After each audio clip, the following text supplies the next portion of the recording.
اعوذ باللہ من الشیطان الرجیم بسم اللہ الرحمن الرحیم الحمد للہ رب العالمین والصلاۃ والسلام علی نبیہ الکریم وعلی آلہ الطیبین الطاہرین ولعنۃ اللہ علی اعدائہم اجمعین اما بعد. ناظرین السلام علیکم. ماہ رمضان، ماہ عبادت، ماہ دعا، ماہ مغفرت، ماہ رحمت. اس مہینے میں پروردگار عالم رحمتوں کے دروازے کو کھول دیتا ہے اور اپنے بندے سے کہتا ہے کہ مجھ سے قریب آ جا. عام مہینوں میں یہ سہولیات ہمارے لیے فراہم نہیں ہوتی ہیں، مواقع ہمارے لیے فراہم نہیں ہوتے ہیں.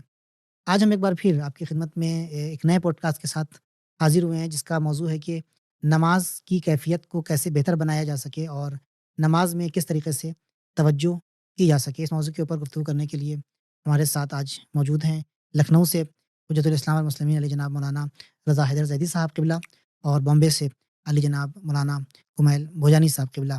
تو ان کی خدمت میں چلتے ہیں اور گفتگو کا آغاز کرتے ہیں. خصوصاً یہ موضوع بہت اہم ہے ہمارے جوانوں کے لیے. بزرگان سے تو ہم جو ہے وہ نہیں کہیں گے، کیونکہ یقیناً ان کا تجربہ ہے، ان کی نمازیں ان کے پاس جو ہے وہ کیا کہتے ہیں، ایک عرصے سے وہ نماز پڑھتے آ رہے ہیں. لیکن ہمارے جوان عام طور سے متوجہ نہیں ہوتے ہیں قبلہ نماز کی طرف یا نماز کے آداب کی طرف یا اس کی اہمیت کی طرف. تو اگر ہم تھوڑا سا گفتگو اہمیت نماز کے سلسلے میں کریں، اس کے بعد پھر آداب اور اس مرحلے میں داخل ہوں. بسم اللہ الرحمن الرحیم وبہ نستعین اللہم صلی علی محمد وآل محمد وعجل فرجہم. میں آپ کی خدمت میں اور تمام ناظرین و سامعین کی خدمت میں سلام عرض کر رہا ہوں.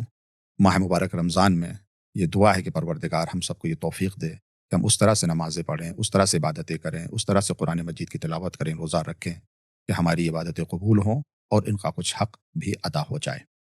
بہترین سوال آپ نے کیا نماز کے مقابلے نماز کے حوالے سے کہ نماز میں توجہ کیسے حاصل کریں، نماز پڑھنے کی کیفیت کیا ہونا چاہیے، اور خود نماز کی اہمیت کیا ہے. سب سے اہم سوال یہ ہے کہ اسلام میں نماز کی اہمیت کیا ہے. اہمیت کے لیے یہی کافی ہے حدیث کا جملہ، الصلاۃ عمود الدین. دین کا ستون ہے، پلر ہے. عمارت گر جائے گی اگر ستون نہ ہو. نماز اگر نہیں ہے تو دین کی عمارت منہدم ہو جائے گی. بہت ہی زیادہ اہمیت ہے نماز کی. یہاں تک حدیث میں آیا ہے کہ جو نماز کو معمولی سمجھے، اہمیت نہ دے نماز کو، ترک کرنا نماز کا اور ہے، اور اہمیت نہ دینا نماز کا یہ اور ہے. یعنی ایک شخص نماز نہیں پڑھتا ہے، یہ الگ بات ہے، لیکن وہ نماز کو اہمیت ہی نہیں دیتا ہے، ہاں یہ الگ یہ بات الگ بات ہے. نماز کو اہمیت نہیں دے رہا ہے تو حدیث میں آیا کہ ہم تک اس کی شفاعت نہیں اس کے پہنچے. سلسلے میں ایک خاص یعنی اصطلاح استعمال ہوتی ہے، مستخف. ہاں مستبسان، نماز کی جو ارزش نہ ہو، جس کی بات کریں، کوئی اہمیت نہ ہو نماز کی. من استخفا، خفیف سمجھے نماز کو، ہلکا سمجھے نماز کو، معمولی سمجھے نماز کو. نہیں، نماز کوئی ہلکی چیز نہیں ہے. اللہ کی طرف سے بہت بڑی امانت ہے نماز. اور نماز کے لیے یہ ان قبلت قبیلہ ما سوا، اب اس سے بڑھ کر کیا ہے، یعنی ہر عبادت کی قبولیت کا دار و مدار نماز کے اوپر ہے. نماز اگر قبول ہو گئی تو تمام عبادت، یعنی روزہ بھی اس وقت قبول ہوگا جب نماز قبول ہو جائے. تو سب سے زیادہ اہمیت نماز کی ہے. اس کی اہمیت سے کوئی شخص انکار نہیں کر سکتا ہے. نہ پڑھنے والے کو کن کن القاب سے، کن کن ٹائٹل سے شریعت نے یاد کیا ہے، ان پر توجہ دینے کی ضرورت ہے. لعنت تک بھیجی گئی ہے، کافر تک کہا گیا ہے، یعنی کیا کہا، کیا کیا کہا. نماز کے سلسلے میں جو ہے وہ جو روایات آئی ہیں، کہا کہ نماز معراج مومن ہے، نماز جو ہے وہ قبلہ صلاح مومن ہے. تو اس طرح کی جو تعبیرات استعمال ہوئی ہیں، یہ بھی اہمیت کی طرف نماز کی اشارہ کرتی ہیں ہمارے لیے. جی بالکل بالکل. تو ایک معراج مومن، جہاں تک میرے ذہن میں آ رہی ہے ایک بات کہ کہیں میں نے پڑھ رہا تھا کہ معراج جو ہے در حقیقت وہ ایک روحانی سفر ہے، اور اور دنیا اور آخرت کا ایک ایسا سفر کہ جس سے بڑا، جس سے مبارک، جس سے پربرکت سفر آج تک نہیں ہوا. یعنی ایک بندہ اپنے رب کے نزدیک جا رہا ہے اور پھر اس مقام پر پہنچ رہا ہے کہ ادنو منی، اور پھر اس کے بعد قاب قوسین سے بھی نزدیک مقام. جو معراج کے تمام اس میں سفر کی جو گفتگو ہوتی ہے تو یہ تمام چیزیں بیان ہوتی ہیں. تو معراج مومن کی جو معراج ہے وہ نماز ہے، یعنی یہ ایک روحانی سفر ہے. تو یہ اس سے ہم کیا نتیجہ لے سکتے ہیں اس روایت سے اگر دیکھا جائے تو اس میں؟ جی دیکھیں، جیسا آپ نے کہا کہ سفر کا لفظ، سفر کا معنی اس کے طرح آپ نے جو ہے استعمال کیا، معراج، پھر آپ نے کہا صلاح المومن. 3-4 یہ جو مفہوم ہیں، اس پہ اگر کوئی سوچے تو شاید اس طرح سے اپنے لیے نماز کی تصویر کو مجسم کر سکتا ہے. مثال کے طور پہ یہ سفر ہم کو سب کو کرنا ہے، سفر اللہ جس کو کہتے ہیں. ہم کوئی دنیا سے جاتا ہے تو کہتے ہیں انا للہ و انا الیہ راجعون. سب کو جو ہے خدا کی طرف جانا ہے، لیکن کامیاب وہ ہے جو اپنا روشن چہرہ خدا کے پاس لے کے جائے. تو بہرحال یہ سفر سب کو کرنا ہے، اور معراج وہ سفر ہے کہ جس میں انسان کامیاب ہو کے خدا کی بارگاہ میں حاضر ہو. تو بہرحال ایک سفر یہاں پہ ہے جو سب کو کرنا ہے. دوسری چیز اگر آپ اس کائنات کا فلسفہ دیکھیں، انسان کی خلقت کا فلسفہ دیکھیں، تو وہ جس طرح سے قرآن میں بھی ہے اور روایات میں بھی ہے کہ انسان کو امتحان ہونے کے لیے بھیجا گیا ہے، اور اس سفر میں ظاہر سی بات ہے اگر امتحان کا تصور ہے، اس کا مطلب اس میں رکاوٹیں ہیں، ہے نا؟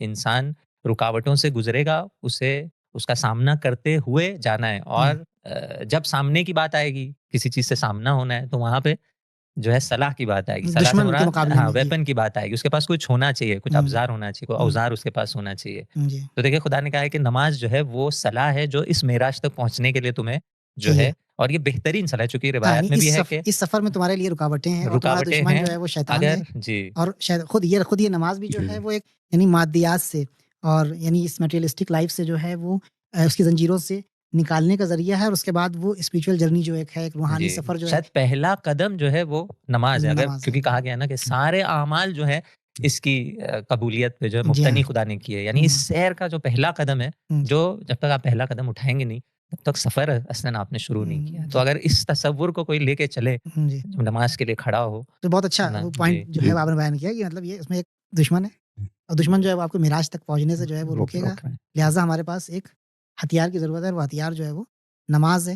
اور جنگ کی وجہ دشمن کی جب بات آئی یہاں پہ قبلہ، تو وہ محراب کا جو تذکرہ کیا جاتا ہے، یہ جو مسجدوں میں محراب ہوتی ہے، تو کیا وہ محراب کا ایک فلسفہ علماء بیان کرتے ہیں کہ محراب جو ہے اس کا جو روٹ ورڈ ہے، اس کا جو مصدر ہے وہ حرب ہے، جنگ ہے. اور اس میں کچھ شیطان سے جو ہے جب ایک نمازی نماز پڑھتا ہے، تو چونکہ یہ سفر ہے کیا کہتے ہیں خدا کی طرف، وہ حقیقی سفر، اور وہ کیا کہتے ہیں خدا سے کنیکٹ ہونے کا سفر، تو وہاں پر شیطان اور نمازی کے درمیان جو ہے وہ ایک جنگ برقرار رہتی ہے اس وقت. تو اس لیے اس جگہ کو بھی محراب سے تعبیر کیا گیا ہے. تو یہ ایک یعنی اہمیت نماز کی یہاں سے سمجھ میں آ رہی ہے.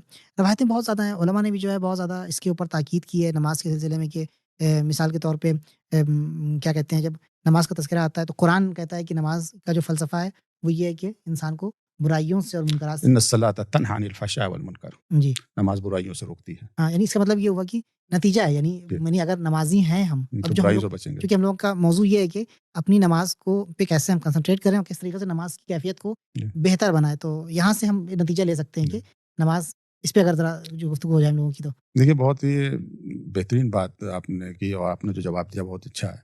یار صلاۃ تو معراج المومن، ایک نقطہ میرے ذہن میں بھی آیا، جی اجازت ہو تو میں بالکل عرض کروں. بالکل. ایک حدیث میں کہ نماز مومن کے لیے معراج ہے. معراج کا مادہ ارجا ہے، عروج، اسی سے ہے کہ تارجو، ملائکہ جو ہے عروج کرتے ہیں اللہ کی طرف، پرواز کرنے کے معنی میں، اڑنے کے معنی میں. سیر و سلوک، سفر، ہر انسان کو اللہ کی طرف سفر کرنا چاہیے. اسی وجہ سے ہر عبادت میں نیت کی شرط ہے، چاہے وضو ہو یا نماز ہو، روزہ، سب میں وضو کی نیت کی شرط. نیت کیا ہے؟ قربتاً الی اللہ، جی بالکل اللہ کے قریب، یعنی الہ سفر کے لیے ہم نے سفر کیا. سفر کہاں جائے گا؟ الی اللہ، اللہ رحمت اللہ، جو بھی کہہ لیں، قرب خدا کی طرف سفر کبھی اب پیدل انسان کرتا ہے، کبھی کار سے کرتا ہے، کبھی اڑ کے چلتا ہے، یعنی کبھی اڑ کے پہنچتا ہے، کبھی پیدل چل کے. صلاۃ و معراج المومن، نماز جو ہے یہ انسان کو قوت پرواز دیتی ہے کہ وہ اڑ کے اللہ تک پہنچتا ہے. اور عبادتیں وہ اتنی طاقت دیتی ہیں کہ چل کے پہنچے گا وہ بھی، مگر دیر میں پہنچے گا. وہ جو اڑ کے پہنچے گا، پرواز کے ساتھ پہنچے گا، وہ جلدی پہنچے گا. اسی وجہ سے دیکھیے امام حسین علیہ الصلوۃ والسلام آخری سجدہ نماز کا حصہ ہے. ائمہ علیہ السلام نے اتنا زیادہ کیوں زور دیا نماز کے اوپر کہ نماز تم نہیں پڑھ رہے ہو، تمہیں سفر کرنا ہے، قرب خدا تک جانا ہے، نماز تمہیں پر عطا کرے گی، قوت پرواز عطا کرے گی. آپ نے جو اشارہ کیا کہ سفر ہے تو سفر میں خطرہ ہے، حملہ ہوگا تو اسلحہ بھی ہونا چاہیے. نماز اسلحے کا بھی کام کرتے ہیں. یہ جو آپ نے عرض کیا محراب کے حوالے سے، حرب سے ہے، تو وہاں کوئی ایسا جسمانی کشتی نہیں ہوتی ہے، وہ لڑائی ہوتی ہے وہاں پر تخیلات سے لڑائی ہوتی ہے، تصورات میں لڑائی ہوتی ہے. جیسے انسان مصلی عبادت پر آیا، شیطان کا حملہ، کبھی یہ یاد دلا دیا، کبھی وہ یاد دلا دیا. مشہور ہے کہ کچھ یاد نہ آئے، نماز پڑھنے میں لگ جاؤ، یاد آ جائے. یعنی جس کی یاد کے لیے نماز پڑھ رہے ہیں اس کی یاد تو بہت کم آتی ہے، اور باقی تمام چیزیں. اسی نقطے کی طرف جو ہے وہ ہم لوگوں کا جو پروگرام کا جو ہمارا موضوع ہے وہ یہی ہے کہ عام طور سے ایک جوان، اچھا جب سن بڑھتا ہے، لوگوں کے تجربات بڑھتے ہیں، ان کی معرفت بڑھتی ہے، تو کچھ حد تک لوگوں کی نمازیں جو ہیں ہم لوگوں کی وہ ٹھیک ہونا، مطلب حقیر کی تو میں نہیں کہہ رہا ہوں کہ، لیکن جو صاحبان معرفت ہیں ان کی نماز جو ہے نا ٹھیک ہوتی جاتی ہے. لیکن ہمارے جوان جو مختلف افکار میں، یعنی مختلف چیزوں میں گھرے ہوئے ہیں، سوشل میڈیا کا زمانہ ہے، کبھی جو ہے وہ موبائل دیکھ رہے ہیں، تو وہ ان کی فکریں جو ہیں وہ کبھی مادی فکریں ہیں، کبھی ایسی فکریں ہیں کہ جو شیطانی ہوتی ہیں. تو اب جب وہ نماز میں کھڑے ہوتے ہیں تو ظاہر سی بات ہے کہ وہ تمام افکار تو ان کو چھوڑ کے نہیں جائیں گے، وہ شیطان یہاں پر جو انہیں افکار سے جو ہے ان کو بہکانے کے لیے فائدہ اٹھائے گا. تو پھر کیا کہتے ہیں اب کچھ نہ کچھ ایسا ہونا چاہیے جس کے ذریعے سے ہم اپنے جوانوں کو خصوصاً جو ہے یہ بتائیں کہ کس طریقے سے آپ اللہ سے کنیکٹ ہو سکتے ہیں، کس طریقے سے اپنے آپ کو آپ اللہ سے جوڑ سکتے ہیں. اگر ان کے سامنے فلسفہ نماز پہلے بیان کر دیا جائے، بتا دیا جائے کہ نماز کا آخر خالی نماز جو ہے وہ 5 وقت یا کیا کہتے ہیں چند رکعت کا نام نہیں ہے، اٹھنا بیٹھنا نہیں ہے، بلکہ اس کے پیچھے ایک فلسفہ موجود ہے. مثال کے طور پر میں آپ کی خدمت میں عرض کروں کہ جب خطبہ فدق ہم لوگ پڑھتے ہیں تو وہاں پہ شہزادی حمد و ثنا کے بعد جب احکام کا فلسفہ بیان کرتی ہے، ایک فلسفہ اس کا بیان کرتی ہے نماز کا، کہتی ہیں کہ تنزیہن لکم انل کبر، یہ تکبر تکبر سے جو دور ہے، فلسفہ نماز ہے. اور یہ بہت اچھا ہے، یہ جملہ ہے، ایک جملہ ہے لیکن اس کے اندر پورا دریا سمویا ہوا ہے، جی. معرفت کا دریا سمویا ہوا جی. ہے. یہ نماز نہیں ہے تمہیں تکبر سے دور کرتی ہے. اب دیکھیے، میں نوجوان بھی سن رہے ہیں، ان کے لیے بہرحال آپ حضرات کے لیے تو کوئی نئی بات نہیں ہوگی، نوجوانوں کے لیے فلسفہ نماز پہ اتنا زور کیوں دیا گیا، فلسفہ کیا ہے؟ اور ذہن میں جناب سیدہ سلام اللہ علیہ کے خطبہ فدق کا یہ جملہ رکھے کہ نماز تکبر سے روکتی ہے، یہ روح نماز ہے. نماز کیا؟ اللہ کے قریب آنا. ٹھیک ہے، ایک مثال دے رہا ہوں کب انسان اللہ کے قریب آتا ہے، اور اس کے لیے ایک مثال دے رہا ہوں. 2 چمبک ہیں، مقناطیس، میگنیٹ. ایک اس کا مثبت رخ ہوتا ہے، ایک ہوتا ہے منفی، ایک نیگیٹو ہوتا ہے، ایک پازیٹیو ہوتا ہے. بیٹری کے اوپر بھی نشان لکھا رہتا ہے پلس و مائنس. دونوں اگر پازیٹیو ایک طرف کر دیے جائیں تو کبھی لقا نہیں ہوگا، کبھی دونوں چمبک نہیں ملیں گے، نہیں چپکیں گے آپس میں. دونوں نیگیٹو ہوں تب بھی نہیں ملیں گے. 2 مقناطیس اس وقت آپس میں مل جائیں گے جب ایک نیگیٹو ہو دوسرا پازیٹیو ہو. یہ بیٹری میں دیکھ لیں، ایک پلس ایک مائنس ہے، دونوں رخ پلس کے ہو جائیں روشنی نہیں ہوگی، دونوں مائنس کے ہو جائیں روشنی نہیں ہوگی. روشنی کب ہوگی؟ ایک پلس ایک مائنس. اسے سمجھانے کے لیے اس طرح سے. اب نماز کیا؟ سورہ کہف کی آیت ہے، من کان یرجو لقاء رب، ایسی آیت ہے، فمن کان یرجو لقاء رب فلیعمل عملا صالحا. جو اپنے اللہ سے لقاء یعنی ملاقات کرنا چاہے. ملاقات سے مراد یہ نہیں کہ اللہ سے ہاتھ ملانا ہے، گلے ملنا ہے، یعنی اللہ کی رحمت کے قریب آنا ہے. تو اس سے چاہیے کہ عمل صالح کریں، یعنی ہم اللہ سے لقاء کریں گے. نماز بہترین طریقہ ہے. نماز کی روح، نماز کی جان سجدہ ہے. سجدہ نماز کا ایک اہم حصہ ہے.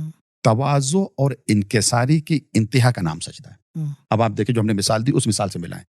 اللہ سے بڑا تو کوئی نہیں ہے، اللہ اکبر.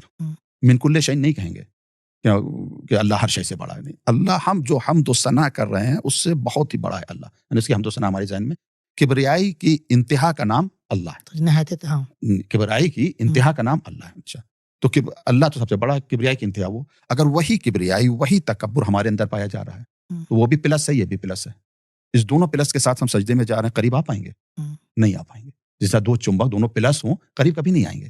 تو جب کبریائی کی انتہا اللہ وہ پلس ہے تو اس کے منفی کیا ہے؟ تواضع انکساری. بہت اچھا نقطہ یہاں پہ یہ ہے تواضع انکساری کہ تکبر سے جو ہے اپنے آپ کو نجات دینے کے بعد ہی جو ہے وہ اللہ سے ہم جڑ سکتے ہیں.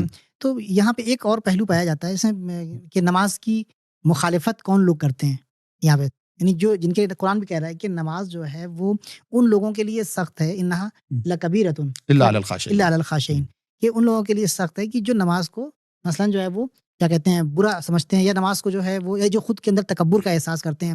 جب نماز پہلی عبادت ہے جس کو اللہ نے جو ہے وہ ہمارے لیے رکھا ہے قبلہ، پہلا واجب جس کو یہی وجہ جب نماز پیغمبر نے حکم دیا، جو قریش کے سردار تھے وہ تکبر ان کے اندر ہوگا، بھائی ہم سے یہ جھکا نہیں جاتا، ہم سے اٹھا بیٹھا نہیں جاتا. یہ وہ بھی بلال کے ساتھ جھکنا پڑے، وہ بھی ان کے ساتھ جھکنا پڑے. اس میں اجتماعی پہلو بھی پایا جاتا ہے نماز، جہاں پر جو ہے وہ یعنی کیا کہتے ہیں جہاں پہ انفرادی پہلو ہے نماز کا، کہ نماز انسان کے لیے معراج مومن ہے اور صلاح مومن ہے، تو اس کے لیے ایک اجتماعی پہلو بھی ہے. یہ والا جو تکبر والا پہلو ہے کہ ابو سفیان نے کہا کہ بھائی ہم تو نہیں پڑھیں گے نماز، ہمارے لیے تو سخت ہے نماز پڑھنا.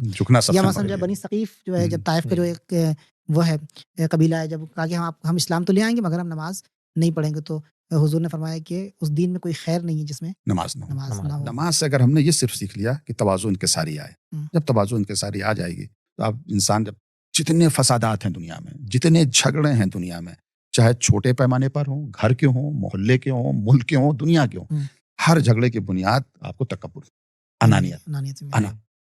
ہمارا حق سکہ چلے، گھر میں ہمارا سکہ چلے، محلے میں ہمارا سکہ چلے، جماعت میں ہمارا سکہ چلے، انجمن میں چلے، ملک میں چلے، یہی جھگڑے کی جڑ.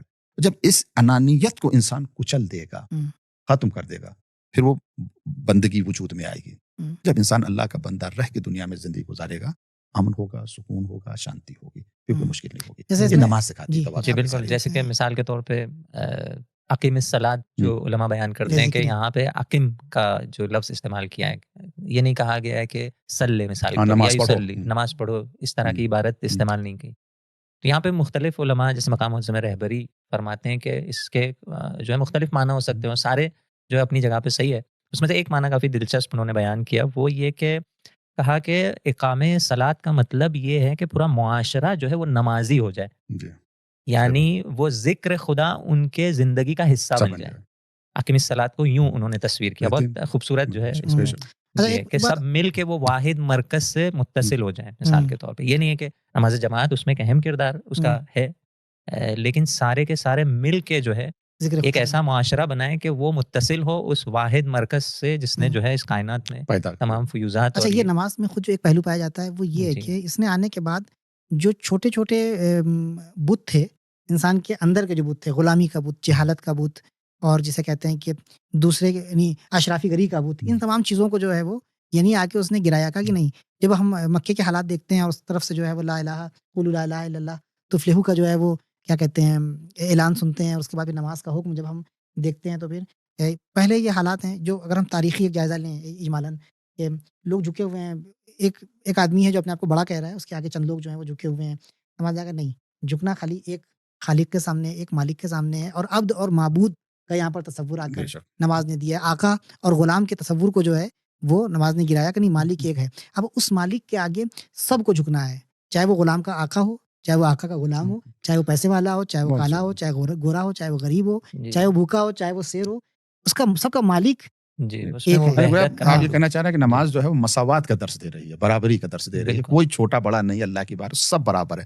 ہاں اب ظاہر سی بات عمل کے اعتبار سے، کردار کے اعتبار سے، تقوی کے اعتبار سے جو جتنا بلند ہوتا جائے گا اس کا مقام اتنا بلند ہوتا جائے گا. ایسے سب برابر ہے. ایک چیز اس میں اور یہ مل رہی کہ نماز جو ہے وہ خود عبادت، خود جھکنا، خود جو ہے وہ ایک خدا کی تلاش، ایک معبود کی تلاش. اس بات یہ تو فطری چیز ہے نا، انسان کے ذہن میں، انسان کی فطرت میں یہ چیز موجود ہے کہ کوئی ہے جو ہمارا مالک ہے، کوئی ہے جس کے سامنے جو ہے وہ سر تسلیم خم کیا جائے. یہ تو فطرت کی آواز ہے.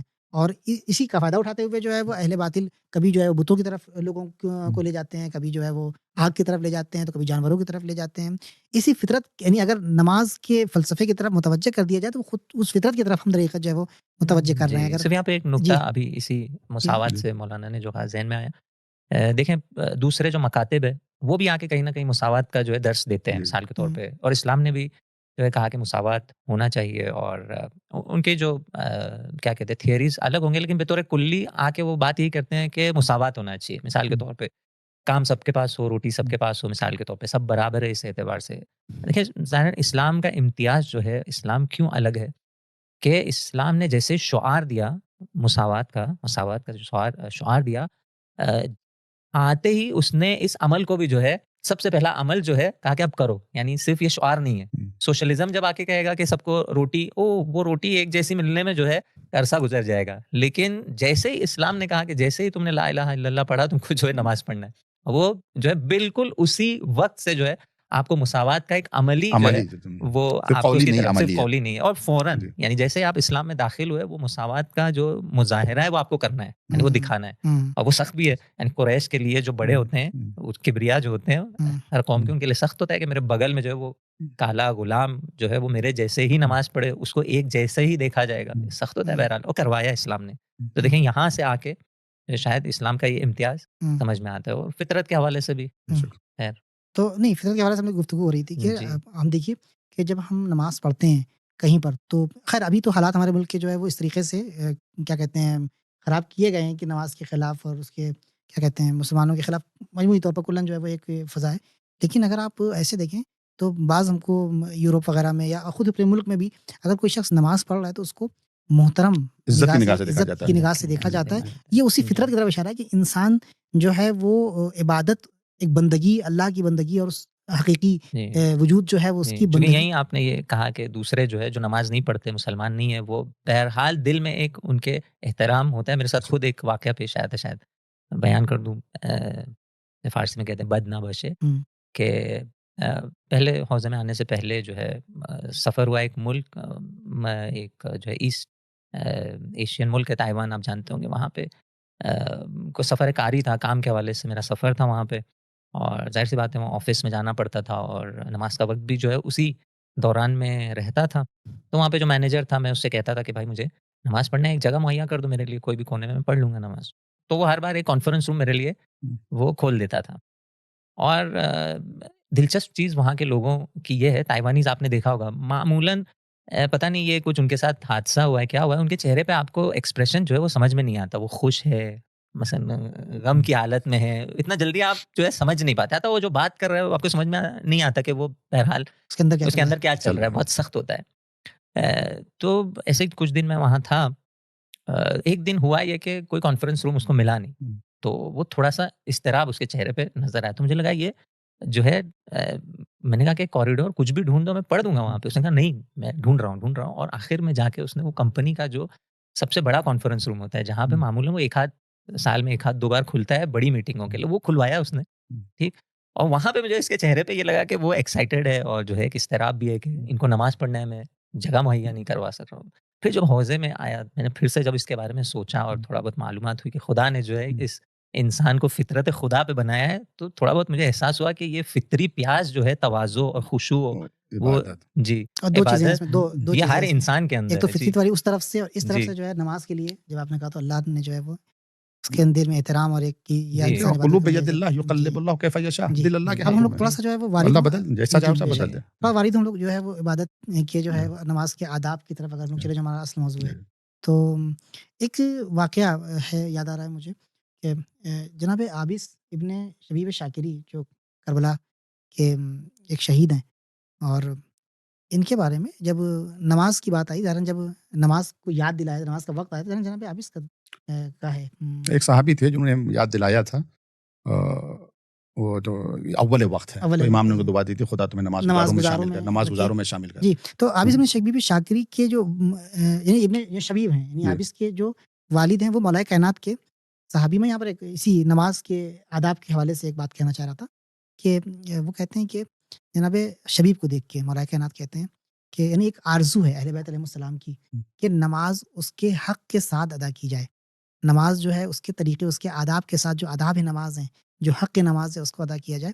تو ان کو دیکھنے کے بعد کہتے ہیں اگر تمہارے جیسے 10 پیدا ہو جائیں تو زمین کے اوپر حق نماز جو ہے بتا، ایک وقت میں تمہارے جیسے اگر 10 موجود ہوں تو زمین کے اوپر جو اول وقت نماز پڑھیں، حق نماز جو ہے وہ اول وقت ادا ہو تو جائے، پڑھنے والے بہت ہیں وہ بہت ہیں، لیکن حق یعنی نماز ایک ادا آرزو ہے اہل بیت علیہ السلام کی، خصوصاً مولا کائنات کی، اور کہ جو اس میں نماز اس کے آداب کے ساتھ ادا کیا جائے تاکہ حق ادا ہو جائے، یہ ایک آرزو۔ تب اس واقعے کے پیش نظر جو ہم لوگ داخل ہوتے ہیں اس والی گفتگو میں، آداب کی گفتگو میں، تو وہاں پر ہم کو جو ہے وہ ملتا ہے کہ بعض علماء جو ہیں یہاں پر ایک وضو کی کیفیت جب آتی ہے تو ان کے چہرے کا رنگ، اہل بیت علیہ السلام، ائمہ علیہ السلام، حدیث میں دیکھ رہا تھا ایک جگہ کے اوپر کہ امام حسین علیہ السلام جب وضو کرتے تھے تو چہرے کا رنگ متغیر ہو جاتا تھا۔ کسی نے سوال کیا کہ جو ہے وہ مولا آخر وضو کے وقت خالی جو ہے چہرے کا رنگ کیسے متغیر ہو رہا ہے؟ کہا تم سوچو تو ذرا ہم کس کے سامنے جا رہے ہیں؟ امام حسن علیہ السلام کے بھی ملتا ہے جی، کہ ہم کس کے سامنے جا رہے ہیں؟ امام سجاد کے لیے بھی ملتا ہے، دیگر ائمہ کے بھی ملتا ہے کہ ہم امام علیہ السلام کے لیے اس کی بارگاہ میں حاضر ہونے کے لیے جا رہا ہوں۔ تو یہ پہلا اسٹیپ ہے وضو ہی جو ہے آپ آمادہ کرنا انسان کو، اور آگے کے آداب اگر ہم لوگ تو بنیاد ہے وضو، اسی وجہ سے وضو کو جو فرض کیا گیا ہے کہ بغیر طہور یعنی بغیر وضو کے نماز نہیں ہے، اور یہ نماز کی بنیاد وضو ہے، اور جب بنیاد ہی کمزور ہوگی یا غلط ہوگی تو پھر عمارت تو نہیں صحیح ہو سکتی ہے کبھی۔ اس کی طرف زیادہ توجہ دینا چاہیے پورے آداب کے ساتھ، اور وقت تو نہیں ہے کہ ڈیٹیل سے جائیں، بہت اچھی بات کی طرف آپ نے اشارہ کیا۔ امام علی علیہ السلام نے اپنے فرزند یعنی محمد حنفیہ کو وضو تعلیم کیا ہے، اس طرح سے کوئی وضو کرے تو آخر کا جو روایت کا جملہ ہے، اگر اس طرح سے تم وضو کرو گے تو جو ہر قطرہ جو تمہارے اعضاء سے جدا ہوتا ہے پانی کا، اس کے عوض میں پروردگار ایک فرشتے کو خلق کرے گا، یعنی اس حد تک یعنی اس میں توجہ کی بات ہے کہ ہم کہاں جا رہے ہیں، کس کے سامنے کلی کر آداب ہے، ہاتھ دھو رہے ہیں تو یہ دعا پڑھو، کلی کر رہے ہیں تو یہ دعا پڑھو، ناک میں پانی ڈال رہے ہیں تو یہ دعا پڑھو، چہرہ دھو رہے ہیں، ہاتھوں کو دھو رہے ہیں، اس دعا کے معنی کی طرف توجہ دینے کی ضرورت ہے۔ یعنی صرف اس بات کی طرف توجہ دینا کہ یہ کام ہم کس کے لیے کر رہے ہیں اور کون سے مقام کی طرف ہم جا رہے ہیں، کیوں کر رہے ہیں، ہاں یہ توجہ یعنی امپورٹنٹ چیز جو ہے یہاں پر، یہ نماز جو اہل بیت علیہ السلام کو سکھا رہے ہیں کہ وضو اس طریقے سے کرو، یا جو دعائیں ہیں وہ در حقیقت ہم کو غفلت سے جو ہے وہ نکالنا چاہ رہی ہیں اور توجہ دلانا چاہ رہی ہیں کہ آپ کہاں جا رہے ہیں، کس کی طرف جو ہے وہ آپ جا رہے ہیں، اور اس کے لیے آپ یہ عمل جو ہے اپنی طہارت کا عمل انجام دے رہے ہیں۔ یہاں پہ ایک واقعہ میں آپ کی خدمت میں عرض کروں کہ ایک عارف کا واقعہ تھا، آپ بہتر جانتے ہیں لیکن بس جسارت میں عرض کر رہا ہوں، معذرت چاہتا ہوں کہ سنا ہوگا آپ نے ضرور، کہ وہ ایک واقعہ ہے کہ ایک جوان کے لیے بہت ضروری ہے اس بات کی طرف توجہ ہونا، ہو سکتا ہے تمثیلی واقعہ ہو لیکن آغا علی نے یہ واقعہ پڑھا ہے، کہتے ہیں کہ ایک جوان وضو کر رہا تھا، ان کے بغل میں ایک عارف وضو کر رہے تھے. عارف کے وضو کرنے کا طریقہ الگ ہے، ایک عام جوان کے وضو کرنے کا جو ہے وہ طریقہ الگ ہے. وہ بہت ہی خضوع خشوع کے ساتھ دعائیں پڑھتے ہوئے بہت آرام سے ہر کیا کہتے ہیں جو وضو کے ارکان ہیں اس کی طرف توجہ کر کے وضو کر رہے تھے. یہ جوان آیا اور اس نے وضو کیا جلدی سے، اس کے بعد مسجد میں داخل ہوا اور نماز پڑھا جلدی اور واپس جانے لگا. تو جب واپس جانے لگا تو جتنی دیر میں وہ وضو کر کے عارف عالم ربانی اندر جاتے، اتنی دیر میں اس کی نماز تمام ہو گئی اور باہر آنے لگا. انہوں نے کہا ارے ابھی تو تم وضو کر کے اندر گئے ہو اور اس کے بعد اتنی جلدی نماز ہی پڑھ لیا تم نے، جانے لگے تو نماز پڑھ کے. ایسے تھوڑی ہوتا ہے، نماز کے آداب ہوتے ہیں. سمجھایا اس کو بہرحال کہ نماز کا طریقہ ہوتا ہے، کس طریقے سے نماز پڑھی جاتی ہے، تو ایسے نہیں ہونا چاہیے. تو وہ لڑکا آگے بڑھ گیا، پھر پلٹ کے آیا تھوڑی دیر کے بعد. جملہ میں اس توجہ کی طرف میں آپ کے مطلب بتانا چاہتا ہوں کہ یہ توجہ اگر ہمارے اندر پیدا ہو گئی تو یہی بہت بڑی بات ہے. آپ کہتا ہے کہ آقا میں آپ کی نماز طرح تو نماز نہیں پڑھ سکتا ہوں، اتنی معرفت نہیں میری، لیکن میں یہ بتانے آیا تھا اللہ کو یا مسجد میں اللہ کے سامنے، پروردگار میں تیرا نافرمان اور باغی بندہ نہیں ہوں، میں تیرا باغی بندہ نہیں ہوں. یہی نمازیوں کی فہرست ہمارے میں یعنی نام اس کا آ جائے. مطلب تارک الصلاۃ کی فہرست ہمارا نام نہ نام نہ، یعنی اس کا مطلب ہے کہ نماز نہ پڑھنا نافرمانی ہے، بغاوت ہے، یہ برائی سمجھ ہے، آ گیا یہ تھا. سمجھ میں آ جائے. جی اور یہی پہلی سیڑھی ہوتی ہے انسان کی توجہ. جیسی وہ غفلت سے باہر نکلا، یہ پہلی سیڑھی ہوتی ہے انسان کے معراج کے اس سفر کے لیے. جی تو اور دوسرے آداب کی طرف اگر ہم لوگ آگے بڑھیں تذکرہ کریں تو اس کا دیکھیے جو آداب نماز کی طرف آپ نے اشارہ کیا، اور دیکھیے جہاں پر اکثر لوگ سوال بھی کرتے ہیں، آپ نے بھی ابتدا میں سوال کی طرف اشارہ کیا کہ لوگ پوچھتے ہیں کہ نماز توجہ کے ساتھ کیسے پڑھیں، توجہ کے ساتھ نماز کیسے پڑھیں. تو توجہ کے ساتھ جب نماز پڑھیں گے آپ، ہم لوگ ہندوستان میں آج کل یوگا کا بہت زیادہ چلن چل رہا ہے، تو اس سے یہ بیماری دور ہوتی ہے، وہ بیماری دور ہوتی ہے. ہم لوگ کنسنٹریشن کے لیے، ذہن جو ہے میڈیٹیشن کے لیے اس طرح سے لیے. نماز سے بڑھ کر ارتکاز کے لیے، توجہ کے لیے، میڈیٹیشن کے لیے کوئی اور عبادت نہیں ہے اگر پورے شرائط کے ساتھ نماز کو پڑھا جائے، آداب کے ساتھ. پورے آداب. اللہ بذکر اللہ تطمئن القلوب، اطمینان قلب ذکر. اقیم الصلاۃ، جناب موسیٰ سے خطاب کر کے پروردگار قرآن میں فرما رہا ہے موسیٰ نماز پڑھو. کیوں؟ ہمارے ذکر کے لیے، ہماری یاد کے لیے. تو نماز خود ایک راستہ ہے، منزل نہیں ہے. بعض لوگ نماز کو منزل سمجھ لیتے، نہیں، منزل کا نام نماز نہیں ہے. نماز ایک راستہ ہے، منزل قرب خدا ہے. اور جب راستہ غلط ہوگا تو منزل سب سے اہم راستہ یہ ہے، اہم راستہ. اور اگر راستہ غلط ہو گیا تو منزل تک نہیں پہنچ پائیں گے. جانا ہمیں مثلا لکھنؤ سے ہمیں دہلی جانا ہے. ایک سوال قبلہ یہاں پہ جو ہے وہ آپ سے بھی مطلب کہ ہمارے جوان عام طور سے جو ہے ان کی کوشش یہ ہوتی ہے کہ یعنی ہم لوگوں کو جو ہے پہلے ہی نماز ہماری جو ہے وہ اسی خضوع و خشوع اور کیا کہتے ہیں اسی کنسنٹریشن کے ساتھ اور اسی توجہ کے ساتھ پہلی ہی نماز ہماری ہو جائے. کیا یہ ممکن ہے کہ ایک ہی بار میں نہیں، کل تک ہم نماز جو ہے وہ بغیر توجہ کے یا کم توجہ کے پڑھتے تھے، آج جو ہے بالکل ہم آیت اللہ بہجت کی طرح نماز پڑھنے لگے، یا آج جو ہے وہ ہم آیت اللہ قاضی طباطبائی کی طرح نماز پڑھیں؟ کیا ممکن ہے یہ یا نہیں؟ اس کے لیے جو ہے وہ تھوڑا ایک قدم کر کے ایک قدم آگے. ہر نماز پورے شرائط کے ساتھ آیت اللہ بہجت کی طرح نہیں پڑھ سکتے، ہر نماز نہیں پڑھ سکتے. بات صحیح ہے. نہ ہمیشہ انسان ایسا رہ سکتا ہے. اسی مطلب کی طرف یہ واقعہ بھی اشارہ کر رہا ہے. میں اس کا خلاصہ عرض کروں واقعے کا. ایک صحابی تھے، پیغمبر کے پاس آئے، انہوں نے کہا یا رسول اللہ جب تک آپ کی خدمت پہ رہتا ہوں صحیح راستے پر رہتا ہوں، اپنی زبان میں سدھرا رہتا ہوں. جب آپ کی خدمت سے چلا جاتا ہوں کچھ دنوں تک یا کچھ دیر تک اس کا اثر رہتا ہے، پھر دنیا کی محبت غالب آ جاتی ہے اور الٹے سیدھے کام کرنے لگتا ہوں. تو پیغمبر نے اس کی مذمت نہیں کی. یہ نہیں کہا کہ جیسے تم ہمارے حضور میں رہتے ہو ویسے ہمارے غائب میں بھی رہو، نہیں، ایسا نہیں. پیغمبر نے کہا اگر تم ہمیشہ اسی حالت میں رہو تو ایسے ہو جاؤ گے کہ پانی پر چلنے لگو گے. یعنی انسان ہمیشہ ایسا نہیں رہ سکتا جا کے. اسی وجہ سے علماء کہتے ہیں ایک سجدہ اگر قبول ہو جائے وہی شاید نجات کے لیے کافی ہے.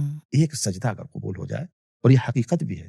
یہ ایک سجدہ جسے تو گرا سمجھتا ہے، 1000 سجدے سے دیتا ہے آدمی کو نجات، اگر توجہ کے ساتھ ہوگی شرائط اس کا. تو اب اچھا نجات اسی نماز سے ملے گی، قرب خدا اسی نماز سے ملے گا. پڑھتے رہیں. کبھی نہ کبھی زندگی میں ایک لمحہ ایسا ضرور آئے گا، کوئی نہ کوئی سجدہ، کوئی نہ کوئی رکعت، کوئی نہ کوئی نماز ہماری قبول ہو جائے گی، وہی ہمیں نجات کی. اول وقت کے لیے نہیں، ایک اسٹیپ یہ بھی ہے نماز کا کہ یعنی نماز سے پہلے کے جو چیزیں ہیں اس میں جیسے وضو کا تذکرہ بھی آپ نے کیا، طہارت کا تذکرہ کیا. بعض علماء جو ہے وقت کے اوپر یا علیہ بیت السلام کی روایات میں اگر وقت کے اوپر جو